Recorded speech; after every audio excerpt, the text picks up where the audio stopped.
Welcome, everybody, to this week's Irish Food Trade Connect conversations.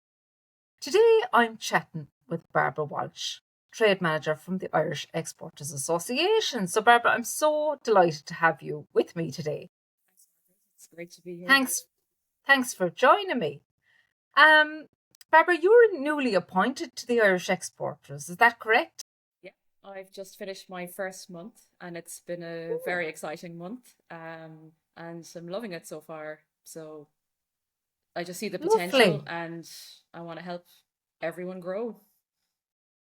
And your background is in trade. Can you tell us a little bit about your own background? Yeah. So I've worked in international trade and development for about 12 years now. I was lucky enough after my master's to get on the Enterprise Ireland graduate program and had the pure luck of being sent to Dubai for 2 months, or sorry, 2 years on my graduate contract.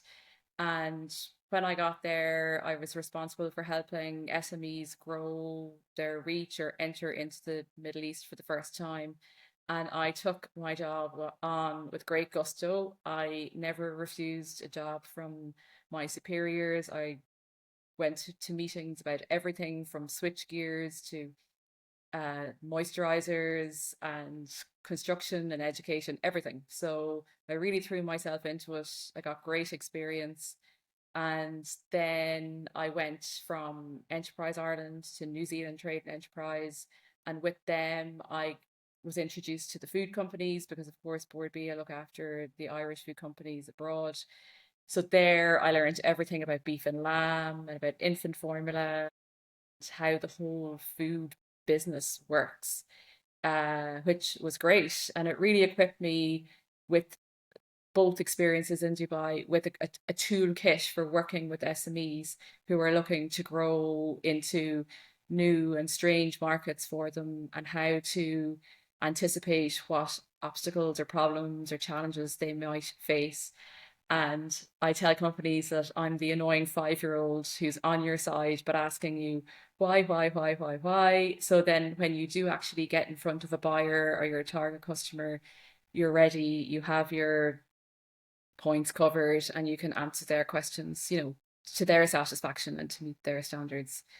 And then after that, I was lucky enough to spend 9 months in Jakarta in Indonesia, where I was working for a marketing tech company, but again, totally immersed myself in the Indonesian culture, loved it. Finished up there, came back to Bahrain, where again, I rolled up my sleeves. I was more working with FDI attraction at this point, so I got to see the opposite side. So working with global MNCs, seeing what the process is for them to go from greenfield to operating food manufacturing plants, the investments, the time, the health and safety, the quality control, all that goes with that. And then finally, before I came back to Ireland, I lived in London, where it's closer to home and saw again the export market from a different point of view because for nearly all Irish companies, the UK is our nearest neighbour and our first trading partner. So that was a great education too. My, you're some trotter, Barbara. That's some story. And I'll take you back to when you went on the graduate program. Like going out to Dubai, is that a bit scary, or were you scared, or were you just going, I'm getting on that plane, I'd love to go? So initially, when you apply, they ask, for your preferences of offices. And to be honest, I put down San Francisco because my friends were living there because they had gotten, they're American and they had jobs there. But when I got Dubai, I was absolutely thrilled because it was somewhere I had never considered as uh, an option or a location. Everything is so different. Okay, everybody speaks English, but it's a big melting pot of cultures. I knew nothing really about the Arab culture or the Arab way of life. And I was so excited getting on the plane. Like, I live by the rule, we're not here for a long time, we're here for a good time. So that's why I did every job. But I also entered every sports club that I was interested in, went to every party, went to every concert. traveled as much as I could. I really made the most of living in such an accessible place to the rest of the world. Wow. And what was the move to Indonesia like, or how did that come about? Because that's quite a very different culture. It's again, yeah, it's totally different. I was working for an Irish startup who we were working in the fastest growing developing economies in the world. So across Africa, Southeast Asia, India, China, and South America. And we just there was just a gap in our personnel where we needed someone to step in as head of sales for Indonesia. And they asked me, would I go? And I said, yeah, why not? It is different, but it's kind of similar to the Middle East and it's kind of similar to the West. And it was just a really easy move, I suppose. I knew it was a limited move as well. Um, Again, like everybody speaks English. The Indonesians are so lovely. Like they will help you whatever way they can. I was selling a marketing tech product. They're so interested in that. Anything they can do to make their lives easier, um, they will consider it. And again, I was meeting the biggest FMCG brands in the world.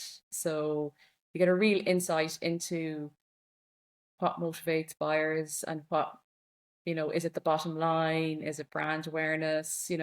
What are the key drivers? And then I suppose how to sell our services or our product into them and show how we can make a real difference for them. Yeah, so it's your background is quite varied, and I think understanding for the role that you're in now, I mean, you you're a really really good hire, I would say, for the Irish Exporters Association. Um, but because you've lived abroad, and I suppose a lot of what we talk about here on the trade conversations is the opportunities for Irish food businesses, to trade both locally and globally. And I suppose from living abroad all those years, did you did you reach for Irish products, or did you seek them out, or you know, were they accessible to you in the market? Did I read for them? Absolutely. Were they accessible?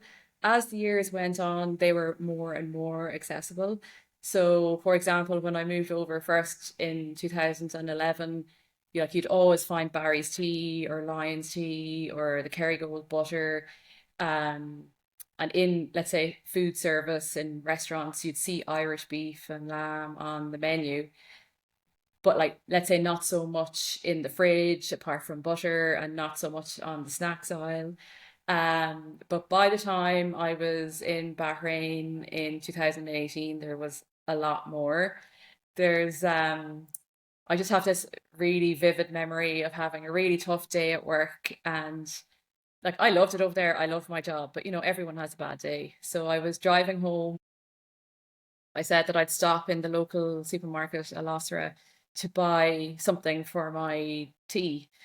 And I went in and I had my stuff in my shopping basket. And I noticed a bar of Bourneville chocolate, or like a box of bars of Bourneville chocolate in the snacks aisle.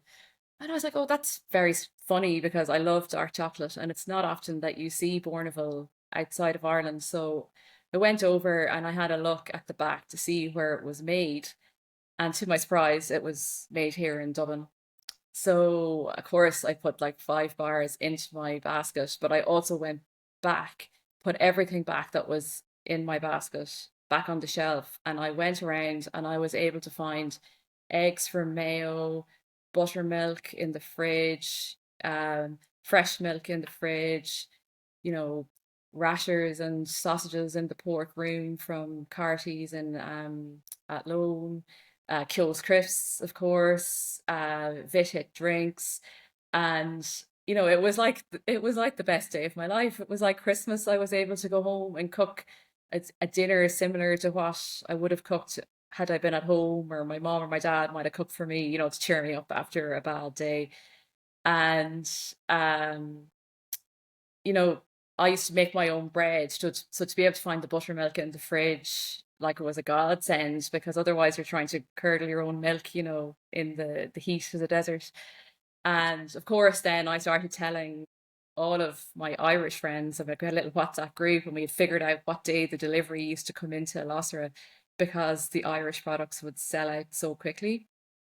And, I'd have house parties with my American friends, and I had them totally converted to Irish butter, Kyo's crisps, especially the salt and vinegar ones, which are my favorite.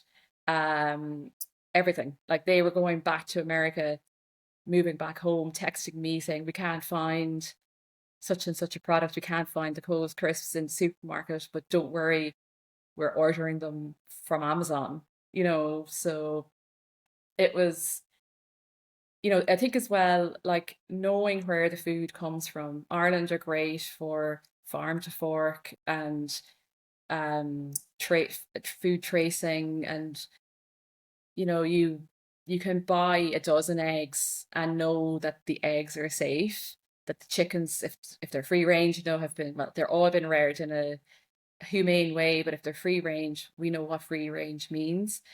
um where when you're living abroad, like you don't know, you can't trust everything. But seeing the Irish eggs on the shelf made a huge difference, because I actually know the village in Mayo where the farms were coming from. It was like down the road from where my parents live. And yeah, it was That just, brings you it home, really, does, doesn't yeah. it? Yeah, it brings you home. And it's unbelievable that you were waiting for the delivery to come in. So there's obviously huge demand. Yeah. And from someone that's experienced that out there, that you actually seek it out. And from a cost of living perspective, then, because even, you speak to anyone, they say, right, Irish food abroad is expensive. But for someone that's from Ireland or someone that's not, is it affordable out there, do you think?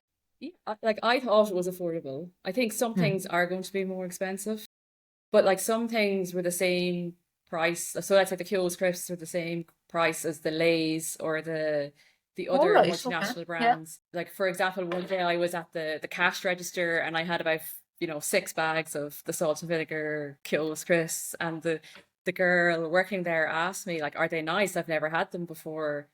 And I was like, "Oh yeah, they're the best. They're from Ireland, where I'm from." And she's like, "Oh, but are they very expensive?" And when she put them through the till, and then she went and she got the similar size pack of the multinational brands, I think it was maybe 5 cents more expensive. Like, it wasn't a big difference. Um, but of course, like, eggs are going to be more expensive because they're traveling, and they're I'm going to say reared, but they come from a more secure uh, farm, let's say. The standards and regulations are different. They are, and that's where even from a sustainability standpoint, and I think I was talking to the students that I teach there every week about this, about the different sustainability standards across the world and the quality standards. Like here, you're right. We know exactly where if you pick up something abroad, you won't know. You won't know. We're actually quite up to date on it here, even though sometimes we think we could be doing better. But versus the rest of the world, especially where like the students that I teach, they're all South American, most of them, and they say like it's just if you can get even good quality food, never mind the traceability of it, you're doing okay. Yep. So it's interesting to see the differences across the world. Yep, absolutely. And like, I know this has probably happened to loads of people working abroad or even living here, but I did not know that all cows weren't grass fed. I presumed all cows everywhere in the world were grass fed because that's what they are in Ireland. And Oh, that's a huge thing for a lot of people, is they buy the Irish meat or the Irish butter, the Irish dairy products, because the cows are grass fed. And I kind of felt like a bit of an idiot when I realized that it's just because it's not the standard here. We're actually very lucky to have such high standards and, safety and security and peace gives us peace of mind. You know, and I grew up in a dairy farm, and all I would ever think about cows eating is grass and silage. It wouldn't even occur to me, Barbara, what else they'd be eating. But that just shows you, like when you say, "Oh, I was like, I couldn't believe it," or I found strange that, but that's, even you saying that to me, I wouldn't have thought any different, because that's what I've been reared to.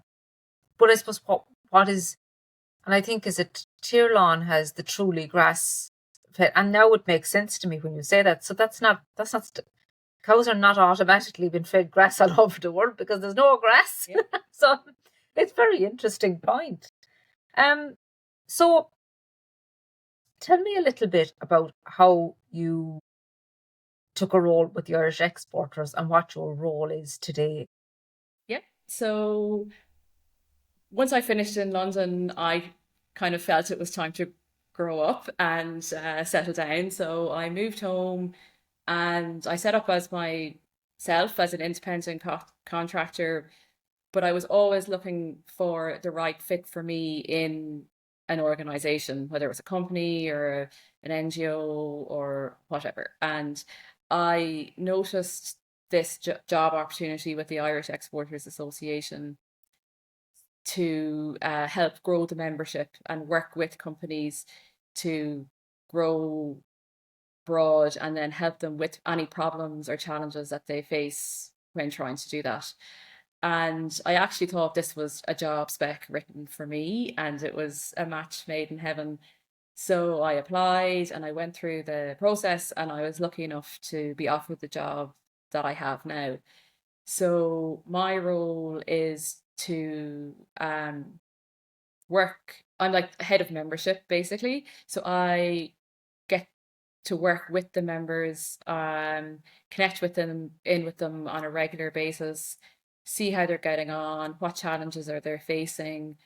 They hear about their success stories, and they could be business or their the social activities that they're doing in the community, and then see what their concerns are. The last couple of weeks or months with everything that's going on in the States, it's nerve-wracking for everybody. Nobody really knows. And then because we are a membership-based lobby group, I then feed that back to our CEO, and he sits on different government task forces and panels, and he collates all of that then and relays it to the right panel at the right time to represent our members' needs and concerns. So, yep. Then we also offer training courses. So we have a certificate in international trade. And I think everybody now is trying to swat up on their rules of origin and their classification and their evaluation. So we have training courses that are open to both members and non-members. If anyone is interested, they can let me know. And then we also do consular services where we can help you maybe get your visa for your business trip or get all of your documents legalized to go with your exports. So we have pretty wide remit, but I think my experience with all of the different roles in the past have kind of given me the skills to deal with companies across the membership base and the value chain, to assess quickly what the needs are. And I would say as well, because you've lived abroad for quite a while, your contacts, you still have probably quite a lot of live contacts in those countries that, sometimes it's just a matter of picking up the phone. And I know, look, it's not as simple as that, but it's easier to get something across the line if you know somebody, or somebody might know somebody to help you get these, especially in the consular services. That can be a very tricky one. Yeah, absolutely. And um, I have never contacted an Irish person asking for guidance in my whole career who I didn't get it from abroad. Like I had when I was working in Dubai, I had a client who needed contacting Kuwait, and I could find one guy one Irish guy in Kuwait. He wasn't in the right sector, he wasn't in the right role, but he obliged and was able to point us in the right direction to get to where we needed to go. So, sometimes I call it the Mayo Mafia because there's Mayo people everywhere, but definitely the Irish community, everyone wants to see everyone do well, They do. and Yeah, they do. yeah, and linking in as well with the different business networks abroad is I think is hugely important. So you've got the Irish Business Network in Dubai or maybe Abu Dhabi, Irish Society in Bahrain. There's the Irish Business Society in Jakarta was just established recently. And again, they have these people have their own jobs, their own 9 to 5, but they want to help Irish companies learn or maybe enter the market or maybe learn that they shouldn't enter the market, that it's not the right choice because that's equally as important. It is, and that's where I see quite a bit of it is that people just get into a market by chance. They might meet someone at a trade show, but it might not be the right fit because the market research there, that piece is crucial. Your product might just never work in there. You might be successful the first time, but then it might just not be a strategic market for you. So I think that can actually cause significant losses for companies if they don't get that right. I think what companies need to, from my experience anyway, consider is, you know, if you're going to the Middle East or Indonesia, do you need to get halal certification? And, you know, that can be a huge selling tool as well for you.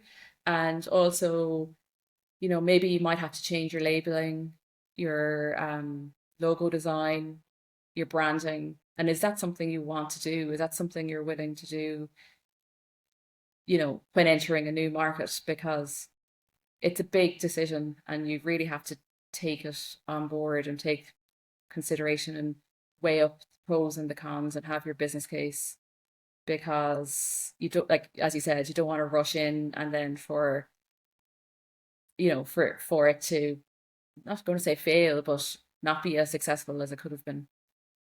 Yeah, and it's um, something I kind of realized about the certifications when I was in procurement in Kerry.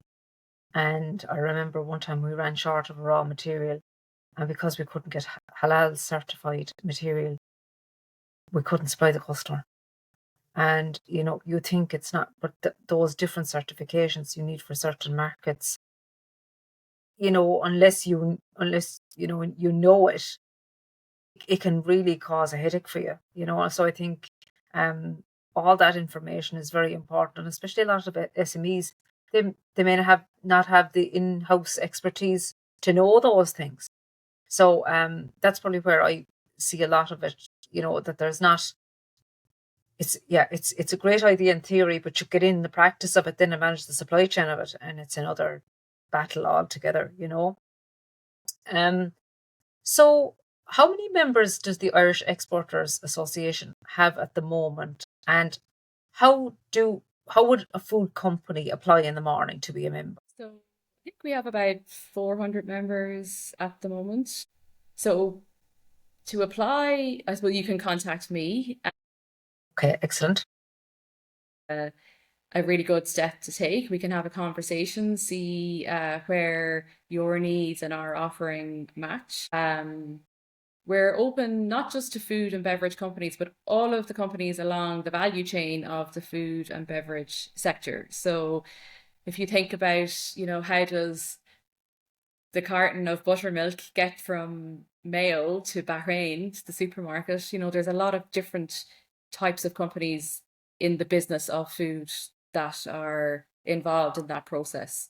So, yeah, I think we just have the conversation first and see if it's a good fit. We have different membership options. So contacting me is the best place to start. You can have a look at our website or LinkedIn, um, see what we've been doing, maybe come to a networking event, see if it's going to add value to what you're doing, or um, if we have the right connections to help you overcome challenges that you're facing.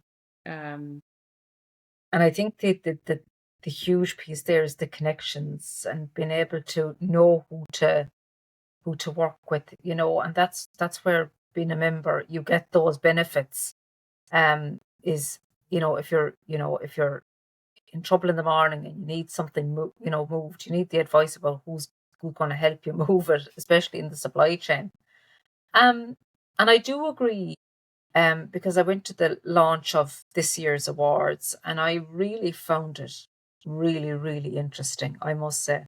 Um, there was a lot of different perspectives about the current situation that we're faced with now, the uncertainty, and all of that. And even in my own role, I found that really insightful to help my clients. So the networking that I would do with the Irish exporters, you know, um, and the relationship that we've developed has really helped my business and kind of been able to support clients on, no, actually, you can't do this alone. You do need the information, and not all information we read is accurate information either. So, and that's where a lot of I've been listening to the radio quite a bit about, you know, what certain economists think of it and what this person thinks of it, and it's all very different. So, Change and it can so all quickly. change. Yeah.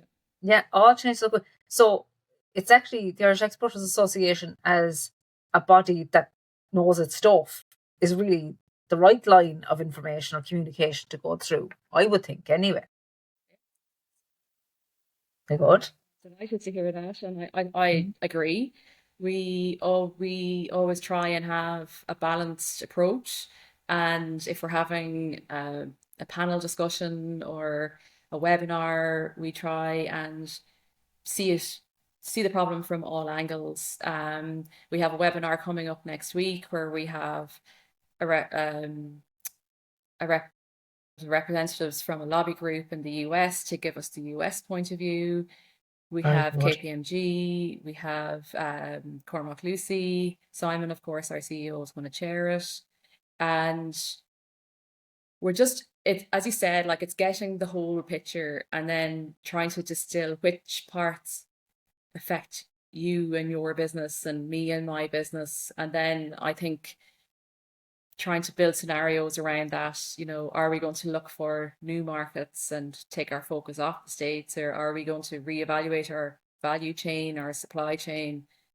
These are all things that I think all companies need to think about They do. and be They do. prepared for. Because, yeah, because, you know, it's probably, too early to kind of, but I would, too early to see from a cost perspective, because there will be implications. There's no doubt there will. But I think opening up the door to new markets and seeking new opportunities is what I'm hearing. And I do actually, I loved Cormac Lucy's piece. I've been reading his stuff since the launch. He just has a very animated way of telling it, and very engaging. And sometimes that sort of topics can be hard to listen to for a while. Um, yeah, it can be very heavy, but he makes it so interesting. I really, I thought, oh, I was with him every minute he was talking that day. I really was. So the awards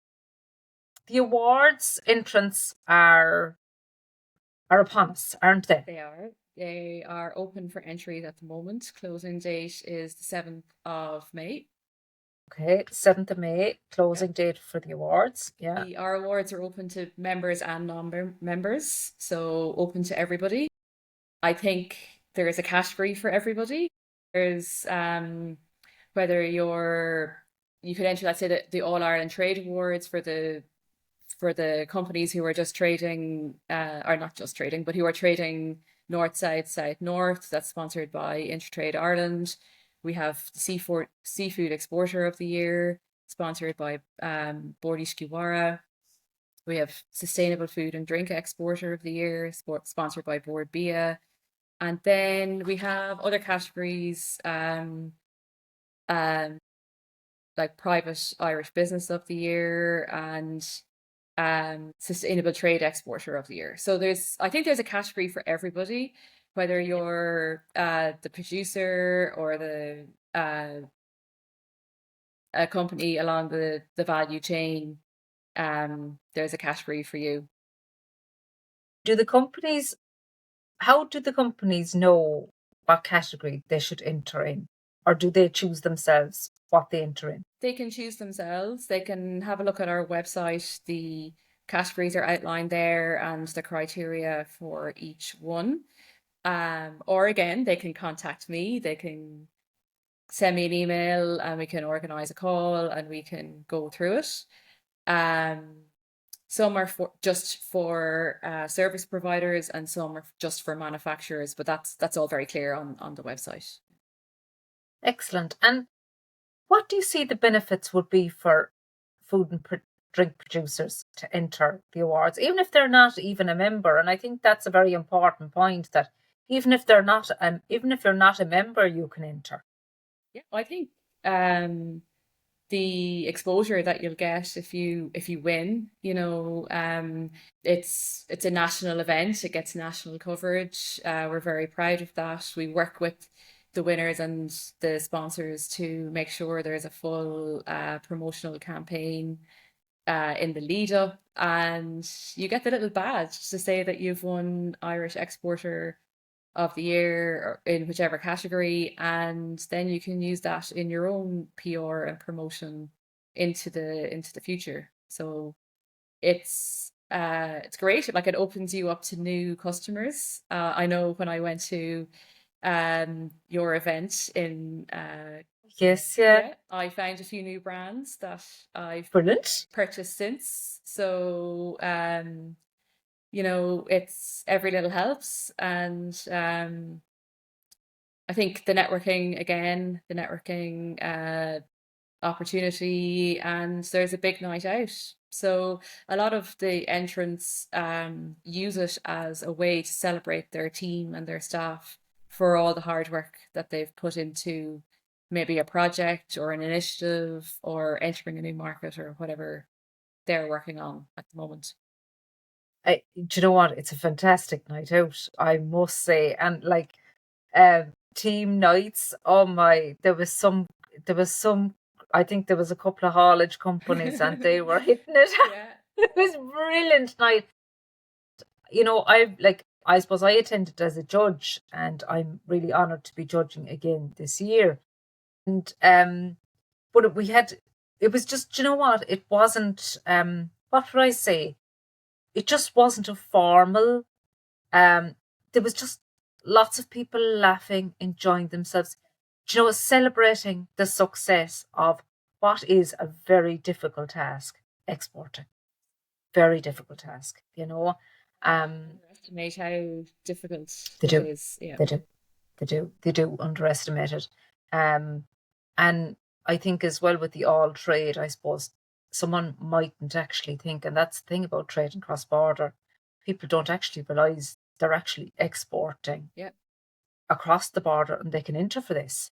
Absolutely. Yeah. I think any food and drinks business listening to this or watching us, I would really urge you to apply this year. I think it's a really good opportunity, not just for the business, but for your team as well, to motivate the team. Because awards are not easily got. And, I know from the process, it's a rigorous enough process. It's, there's quite a lot of compliance attached to it, and rightly so. But I think it really does. And I suppose any company that sits down to write their brief, you know, you can then see what you've actually done within your business. I Yeah. think it's a good piece as well For reflection. for reflection on the journey of your export, and what's happened and where you've gone and how many years it's taken you. And so it is, I think, for any company just to spend that bit of time and do the application and apply. I think it is well worth it. Well worth it. So, Barbara, you attended the trade forum, the Irish Food Trade Connect forum, It is. this year. How did you find it? I thought it was a great event. I thought it was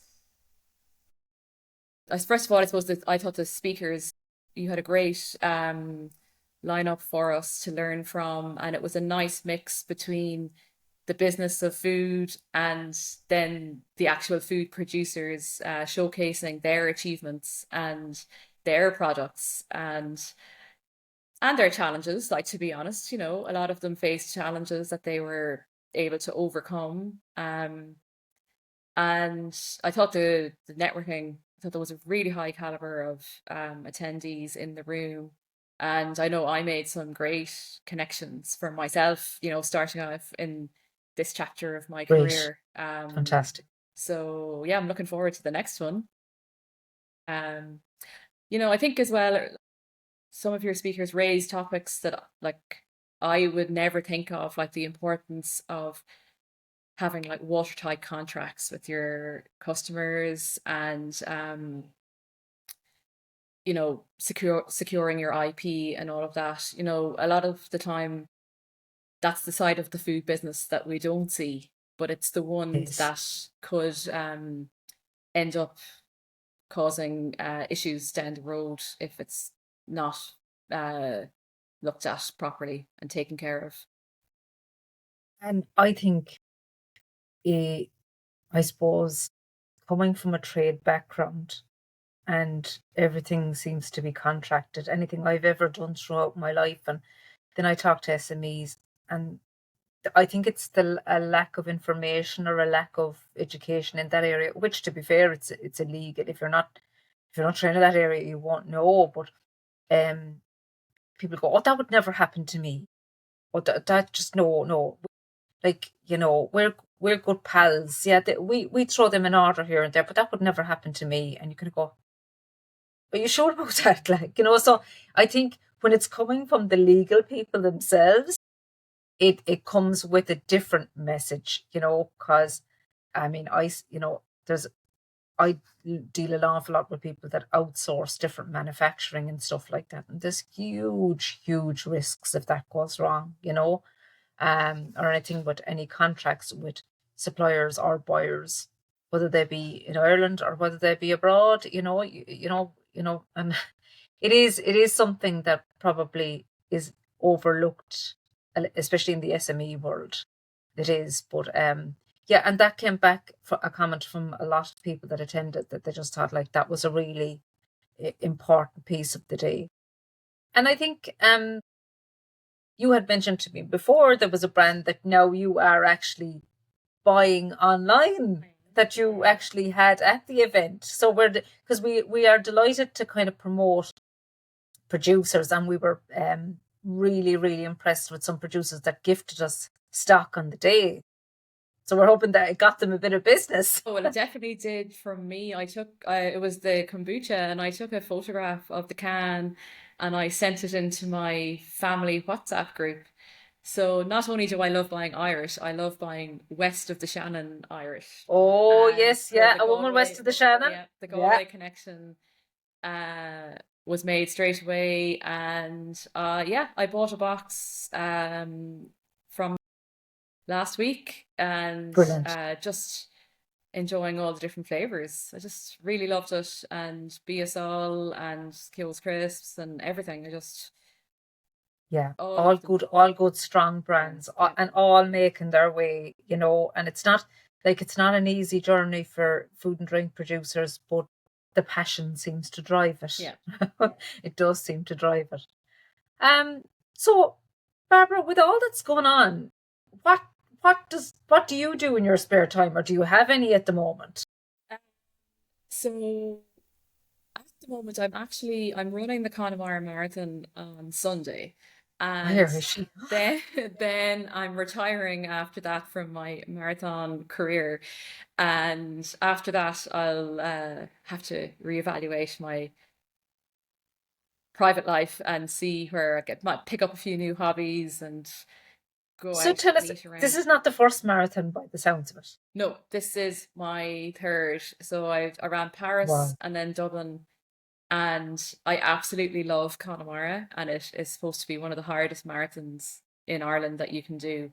So I decided that for my last marathon, I would do it for Connemara. And if it takes me 6 hours to do it, it takes me 6 hours to do it. But I'm going for the love of the West and the wildness of it all.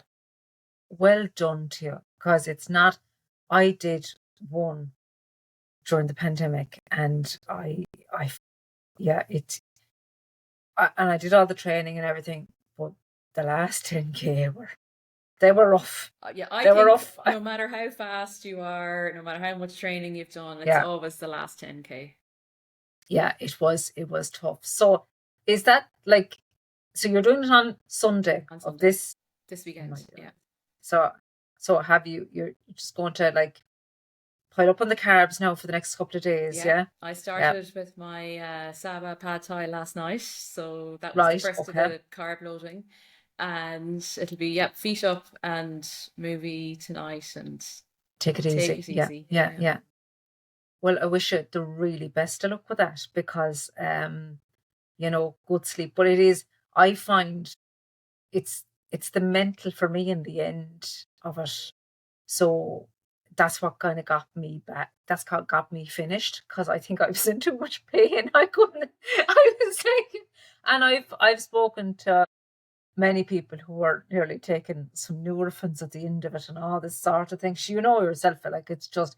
But I think, I mean, to say this is number 3, that's some stamina now. Yeah. Well done. And That's some stamina. thank you. Do you know what? I actually think I prefer the training nearly more than the race. I love the structure of the training, but Yeah. I said these were the 3 I wanted to do, and I'll happily retire on Sunday evening. I bet you know, actually, you'll be a week after doing it and you'll go, sure, maybe there's one more of me. Because I've often thought about it, but I think I tried training for a half marathon last year, and to be honest, I found it. I was coming in after 2 hours of running, and I was having to go to bed. And I don't know what that was about, but I said, I just can't keep this up. So I like to go out and do my 5 or my 7 or that, and that kind of does me. But Yeah, I think the way I am, I suppose, with work and outside of work, if I don't have a smile on my face, I'm not doing it anymore. So once the smile is gone, yeah, I find something yeah, else, because why would you do that to yourself? yeah, Yeah, you're right. Yeah, as long as you're enjoying it, that's the main piece, But I really wish you the best of luck with that now, thanks, Margaret. and mind yourself while you're doing it, because that's hilly up there It now. is, yeah. Imagine with measure that's hilly. Barbara, it's been absolutely a pleasure talking to you. I've Me really too. enjoyed the chat, and we're going to put a link on the bottom of this podcast so you'll know where Barbara is, and if you want to contact her about membership or entering the awards, closing date is on the 7th of May 2025. And awards night is when, Barbara, actually? It's the 4th or 5th of October, isn't it? That's what I was thinking. I think it's the 4th.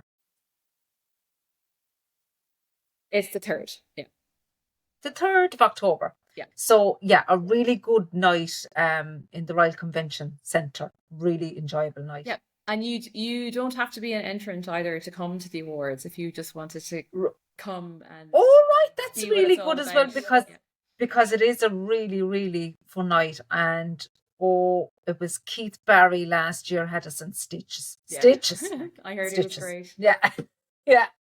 So thanks so much, Barbara, for coming on to chat to me. Thanks, Mark. This podcast, if you can subscribe to this podcast, we'd really, really appreciate it.